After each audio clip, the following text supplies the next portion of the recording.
আল্লাহ পাকের পথে দাওয়াত দিতে হবে, এ হুকুম কোনো হুজুরের বা কোনো মোল্লার নয়। আল্লাহর পথে দাওয়াত দেওয়া এটা ফরজ একটি বিধান। নামাজ পড়তে আসছেন, এটা ফরজ বিধান। আল্লাহর পথে ডাকতে হবে, এটাও আল্লাহ পাকের নির্দেশনা, অর্ডার, আদেশ, আমরের সিগা। তাহলে আল্লাহ পাক যদি বলেন বান্দা নামাজ পড়ো, হুকুম এটা ফরজ হয়ে যায়। আল্লাহ যদি বলেন বান্দা তুমি অন্যায় কাজ দেখলে বাধা দাও, নেক কাজের তুমি আদেশ করো, এটাও আল্লাহ পাকের আদেশ। নামাজ পড়া যেমন ফরজ হয়ে যায়, অন্যায় কাজ দেখলে বাধা দেওয়া মানুষের জন্য আবশ্যিক ফরজ হয়ে যায়। সুবহানাল্লাহ পড়েন। আজকে আমরা সেই আলোচনার ধারাবাহিকতায় আলোচনার সেকেন্ড পার্ট, দ্বিতীয় পর্বে আলোকপাত করব আল্লাহ তাআলার কল্যাণের পথে ডাকতে গেলে আল্লাহ পাকের ফর্মুলা কি, এ কাজ যদি আমরা কেউ করি আমাদের লাভ কি, কেউ যদি না করি তাহলে আমাদের লস কি, আর কেউ যদি চুপ করে থাকি যা হচ্ছে হোক গা সুবহানাল্লাহ, কাউকে কিছু বলবো না, লা ইলাহা ইল্লাল্লাহ শুধু জিকির করব, তাদের কি। এই ফ্যাসিলিটিগুলো, এই আদেশগুলো, এই নিষেধগুলো কেউ যদি তিন শ্রেণীতে ভাগ হয়ে যায়, কেউ যদি বলে হ্যাঁ আমি করব, কেউ যদি বলে আমি করব না, কেউ যদি বলে আমি করবও না, কিছু দেখবও না, শুনবো না, শুধু জিকির করব, তাদের কি পরিণতি হবে, এই তিন শ্রেণীর পরিণতি আজকে আমরা জানার চেষ্টা করব ইনশাআল্লাহ। পড়েন। তার মানে আল্লাহ পাকের বিধান কেউ নামাজ পড়লো, সে পালন করলো, সে মাপ পেয়ে যাবে ইনশাআল্লাহ। কেউ নামাজ পড়লো না, আরেক শ্রেণীর মানুষ আছে, সে হয়তো চিন্তা করলো নামাজ ফরজ আমি জানি, নামাজ পড়বও না, তাদেরকেও কিছু বলবো না, যারা পড়ে, যারা পড়ে না তাদেরকেও কিছু বলবো না, আমিও তাদের কাছে যাব না। এই রকম ভাবে মধ্যম পন্থা অবলম্বনকারী তাদের নামাজের ব্যাপারে কি পরিণতি হয় সেটা ভিন্ন ভিন্ন আয়াতে ভিন্ন ভিন্ন বিষয় আল্লাহ পাক জানিয়েছেন। তবে আজকে আমরা জানবো আল্লাহ সুবহানাহু ওয়া তাআলা ভালো কাজ, সৎ কাজের আদেশ দিতে যে হুকুম দিলেন, অসৎ কাজের বাধা দেওয়ার যে নির্দেশনা, এটা নিষেধ আকারে আল্লাহ পাক রুল জারি করলেন। এটা যদি কেউ ভায়োলেট করে, এই ভায়োলেট করা শ্রেণী হবে তিন ভাগে ভাগ। এদের কি কি ফ্যাসিলিটি বা করুণ পরিণতি হবে আজকে আমরা সরাসরি কোরআন এবং হাদিসের উদ্ধৃতি দিয়ে জানার চেষ্টা করব। একটু উঁচু গলায় পড়েন ইনশাআল্লাহ। আজকে তেলাওয়াত করেছে সূরা আলে ইমরান থেকে 104 নম্বর আয়াতে কারিমা। আল্লাহ তাআলা বলেন ওয়ালতাকুম মিনকুম উম্মাতুন, অবশ্যই তোমাদের ভিতরে থাকা উচিত উম্মাতুন, একটা উম্মত। এই উম্মত শব্দের শাব্দিক অর্থ হচ্ছে টিম। এই উম্মত শব্দের শাব্দিক অর্থ হচ্ছে টুগেদার। এই উম্মত শব্দের শাব্দিক অর্থ হচ্ছে বাংলায় দল। সবাই বলেন তো কি? দল। সবাই বলেন কি? উম্মত মানে একটা দল, একটা গোষ্ঠী, একটা জাতি, সমবেত এক জনতা। আল্লাহ তাআলা বলেছেন তোমাদের মধ্যে এমন ঐক্যবদ্ধ একটা দল থাকা উচিত বা আবশ্যক। ঐক্যবদ্ধ হতে হবে অবশ্যই। এই ঐক্যবদ্ধ জামাআতপূর্ণ একটা দল থাকা আবশ্যক।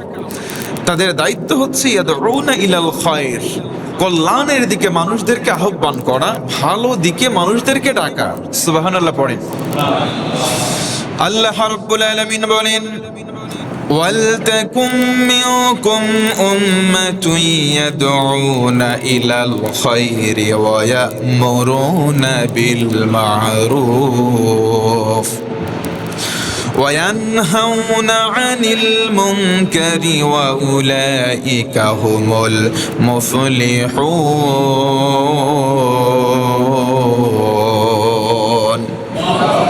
আমার আল্লাহ ডেকে ডেকে বলেন ও গোলাম, তোমাদের ভিতরে একটা দল থাকা আবশ্যক।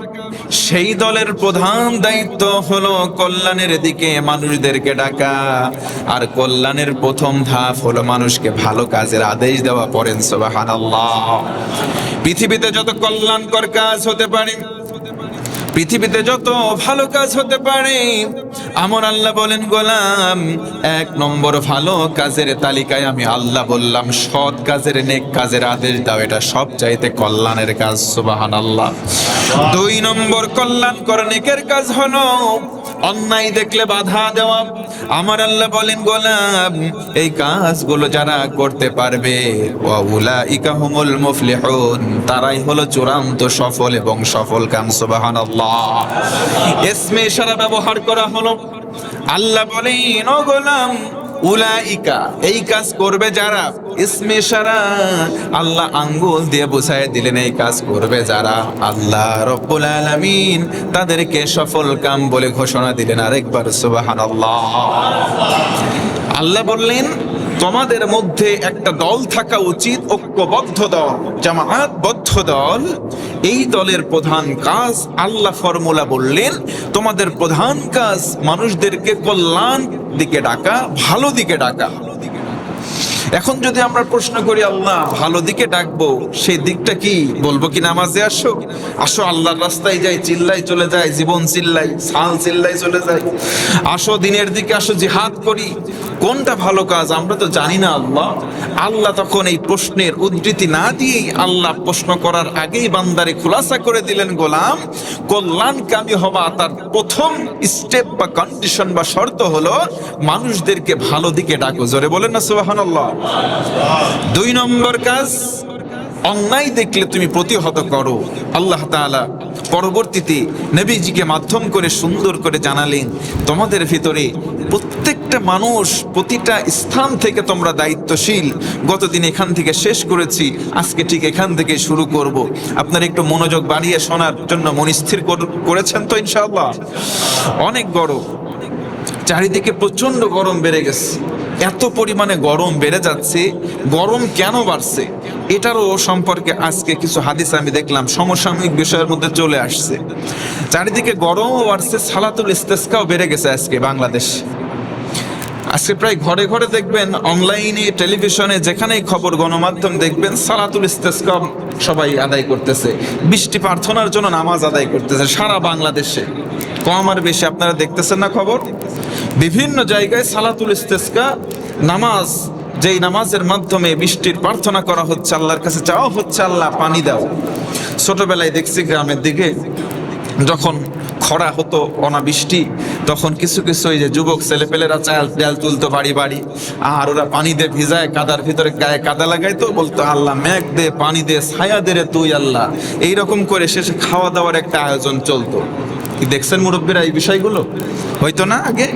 তো এইগুলোর মাধ্যমে তারা বোঝাইতে চায় এই যে গান গাইছে, এই যে উৎফুল্লতা প্রকাশ করছে, হয়তো আল্লাহ এর কারণে বৃষ্টি দিয়েছে। পড়েন তো নাউজুবিল্লাহ।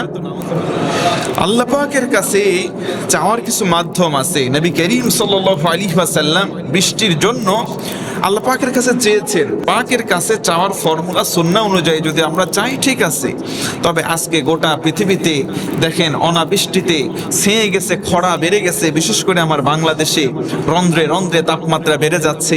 আমাদের এই পাবনা পার্শ্ববর্তী আরেকটা জেলা আছে কুষ্টিয়া, তার পাশে আছে চুয়াডাঙ্গা, যশোর, এই সাইডটা যেন এখন জাহান্নামের একটা অংশই হয়ে গেছে। মানে এত পরিমাণে দাবদাহ বেড়ে যাচ্ছে। কিছুদিন আগে, প্রায় 10 থেকে 12 বছর আগে, নাটোরের লালপুর বলে একটা জায়গা আছে, এই জায়গাতে সবচাইতে বেশি টেম্পারেচার ছিল। এখন ওটাকে মাইনাস করে দিয়ে পেছনে ফেলে এখন সবচাইতে প্রথম স্থান অধিকার করেছে বাংলাদেশের চুয়াডাঙ্গা বলে একটা জেলা আছে, সেই চুয়াডাঙ্গা। বিগত টানা 10 বছর ধরে এই চুয়াডাঙ্গা প্রথম স্থান অধিকার করতেছে সবচাইতে বেশি টেম্পারেচার বা তাপমাত্রায়। তো এই যে চুয়াডাঙ্গা কিন্তু বেশি দূরে না, তাদের বাতাস আমাদের জেলাতেও চলে আসে, মাঝখানে শুধু আসে কুষ্টিয়া। তার মানে বোঝা গেল ওদের তাপমাত্রা আমাদের তাপমাত্রার ফারাক নাই। গোটা বাংলাদেশের মধ্যে আপনি দেখেন এই ঈশ্বরদী, পাবনা, কুষ্টিয়া, চুয়াডাঙ্গা, এই আশেপাশের জেলা এবং থানাগুলোর সবচাইতে বেশি টেম্পারেচার হচ্ছে। যদি প্রশ্ন করেন তাহলে এত নামাজ হচ্ছে, এই নামাজের মাধ্যমে কি তাপমাত্রা কমায় বৃষ্টি আনা সম্ভব না? হ্যাঁ, অবশ্যই সম্ভব। আল্লাহ পাকের হাবিব সাল্লাল্লাহু আলাইহি ওয়াসাল্লাম বলেন পৃথিবীতে অনাবৃষ্টি হওয়ার কিছু কারণ আছে। যখন সমাজস্থ মানুষের মধ্যে অশ্লীলতা বেড়ে যাবে, ফাহেসা বেড়ে যাবে, যখন জেনার পরিবেশ উন্মুক্ত হয়ে যাবে, মদ মাদকতা যখন বেড়ে যাবে, তখন তোমাদের ভিতরে কিছু কিছু তোমরা না চাইতেও বৈষম্য চলে আসবে, প্রাকৃতিক দুর্যোগ চলে আসবে। তার মধ্যে অন্যতম হচ্ছে আগুনের যেই ভাবটা রয়েছে, প্রখর ধারা জাহান্নামের এই অংশটা, অর্থাৎ দাবদাহ বেড়ে যাবে, বৃষ্টিটা কমে যাবে। নবীজি বলেন আল্লাহ পাক মাঝে মধ্যে বৃষ্টি দিবেন না তা না। কেন দিবেন? কারণ ওই সমাজে কিছু পশু পাখি আছে, তাদের জন্য দয়া করে আল্লাহ কেবল বৃষ্টি দেবেন, তোদের জন্য দেবে না বান্দা, কারণ তোরা পাপিষ্ট হয়ে গিয়েছিস। বর্তমানে আমাদের সমাজে বলেন তো জেনা আছে না গেছে? এত পরিমাণ বর্তমানে জেনা আছে, জেনার আজকে ডিজিটাল বিভিন্ন রকম নাম দিয়েছি। আবার এই তাপকে নিয়ন্ত্রণ করার জন্য হিট অফিসার দেওয়া হয়েছে। ওরে বাবারে, এমন অফিসার দেওয়া হয়েছে তারে দেখলে আজকে যুবকরা এমনিতেই হিট হয়ে যাচ্ছে। কি কথা বলেন মুসলমান? তো এইগুলো হচ্ছে ইয়ারকি ঠাট্টা মশকরা ছাড়া আর কিছুই নাই। রোদের মধ্যে মানুষ ছাতা নিয়ে বের হবে, এটা স্বাভাবিক ব্যাপার। রোদের মধ্যে মানুষ বেশি পানি পান করবে, এটা স্বাভাবিক ব্যাপার, ন্যাচারাল র।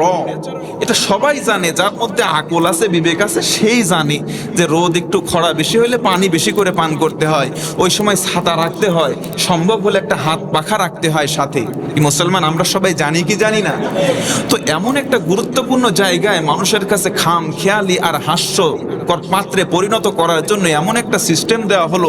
তার চাইতে আমি মনে করি হিট নিয়ন্ত্রণের জন্য অফিসার ওই রকম অশ্লীল অফিসারকে নিয়োগ না দিয়ে হিট নিয়ন্ত্রণের জন্য বিজ্ঞ কিছু আলেমদেরকে নিয়োগ দেওয়া হোক।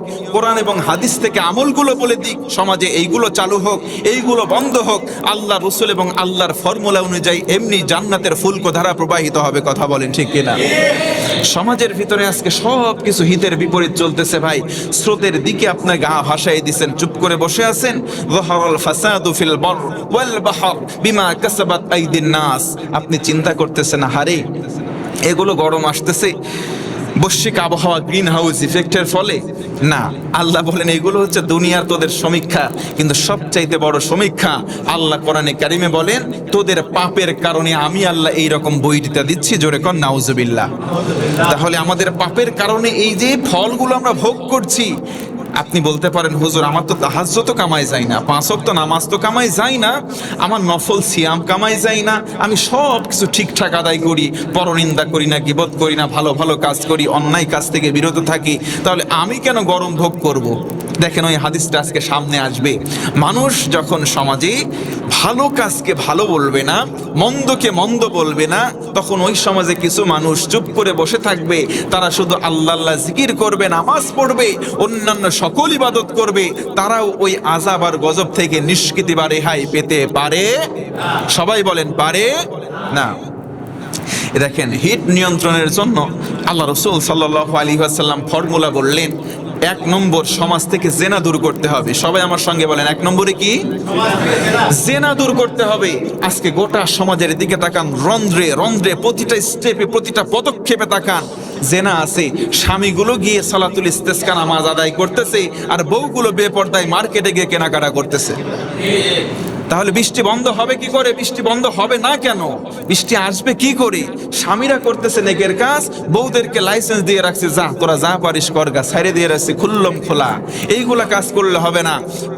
আগে আপনি জেনার পরিবেশটা বন্ধ করেন। বৃষ্টি না হওয়ার প্রধান কারণ জেনা। 2 নম্বর কারণ মদ মাদকতা, যেটা বাংলাদেশে নাই, ভারতে আছে। আছে মদ মাদকতা ইনক্রিজিং ডে বাই ডে। এই ড্রাগটা বর্তমানে একেবারে অ্যাভেলেবল হয়ে গেছে বাংলাদেশে। বর্তমানে কিছু চালাক মানুষ আছে, ওরা দুধ বিক্রি করে মদ কিনতেছে, আর মদ যারা বেচতেছে তারা মদ বেচে কিনতেছে দুধ।